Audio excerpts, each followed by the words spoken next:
Also in Washington Tuesday, the U.S. Supreme Court took up the issue of affirmative action again. This time, the question was not about race, but politics. People lined up to get into the court to listen to the argument over whether a voter-approved ban on affirmative action violates the Equal Protection Clause of the Constitution. Arise News legal analyst Seema Iyer listened to the arguments today, and she's here to break it all down for us. Hey, Seema, good to see you. Good to see you Seems again. like it was just yesterday when you were here. I was. Okay, so and we've talked about this case before. Let's just talk about, give me a little bit of the background, how we got to this point with this case before the Supreme Court. This started with the 2006 voter initiative in Michigan, and voters agreed, I think it was a 58% margin, to ban affirmative action in schools. That's how we got there. So the politics of this are the voters deciding the education part of this, and therefore affecting most notably University of Michigan and Michigan State. Okay, and then so then this case goes to the Supreme Court. So right. You listen to the arguments, or certainly know about the arguments. Tell me what was said today before the justices. Nothing surprising, basically what the arguments have always been, and that is the state is relying on the Equal Protection Clause, saying this is not just a ban on affirmative action. This is a ban on discrimination. This is a ban on preferential treatment. Now, Debbie, this is the important thing, because people look at affirmative action thinking this is how we make everybody equal. But if you look strictly at the law and what this says, it's preferential treatment. Okay, so it's not I'm not making a judgment. I'm saying this is what the law says. So the state is saying if we ban affirmative action, then everybody gets treated equally. On the other side of the argument, now the ACLU was represented by a gentleman from California, because California also has the ban, so they have an interest, as well as a civil rights lawyer from Michigan named George Washington. So now their argument, and the schools filed briefs, what they're saying is they have tried to find race-neutral ways to represent minorities, and that is not happening.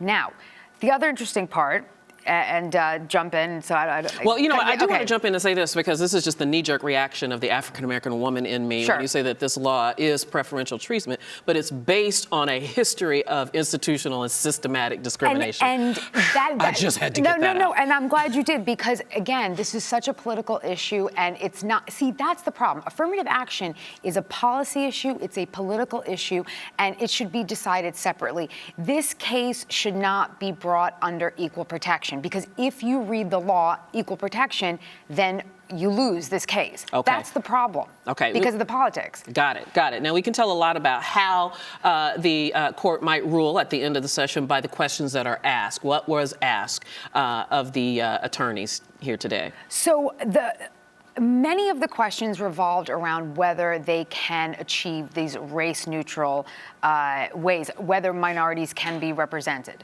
Okay, and that the schools and their briefs and those arguments were saying no, they haven't. And actually, many of the attorneys brought various studies, and they showed the statistics, especially, Debbie, when we're talking about medical school, when we're talking about law school and professional schools, the percentages of African Americans and Latinos have dropped dramatically since the ban in 2006. And this is not just Michigan we're talking about California, and I believe we're also talking even about Florida. Florida had their input as well. So, so this is the statistics. Okay, all right. Now, on the other side, this is really important. The lower court sided with these cases. Now, I'm sure you remember, because we're talking again about this whole history of the African-American plight. There were cases in Akron, Ohio, with the Fair Housing Act. Also, again, a move to desegregate, a move to encompass minorities in different neighborhoods. And then there was the busing case. Now, those two cases were relied upon, but the problem is, and the busing case, I think, was Seattle, but the problem with relying on those cases is the way things were, it was discrimination. They were trying to fix discrimination. This is the opposite, if that makes sense. That makes sense. It does. Now, I want to go back. I want to go back to focus you a little bit more on what the questions were that are asked. As I understand, Chief Justice John Roberts asked a question.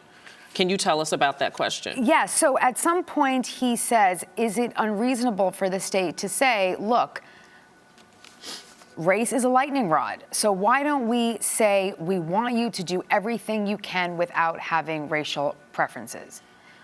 What does that mean to you? Well, what does that mean to both of us, right? It's saying, in his way, he's saying, stop putting race on the table. He's ignoring what you earlier said as an African-American person, what our history has been and our discrimination has been. So what is he saying? He's saying, put it away, it doesn't matter, and let everything be merit-based. The problem with that, Debbie, is that schools don't have the outreach into lower income minority communities. So those kids don't have the opportunity to even know they could get into these schools.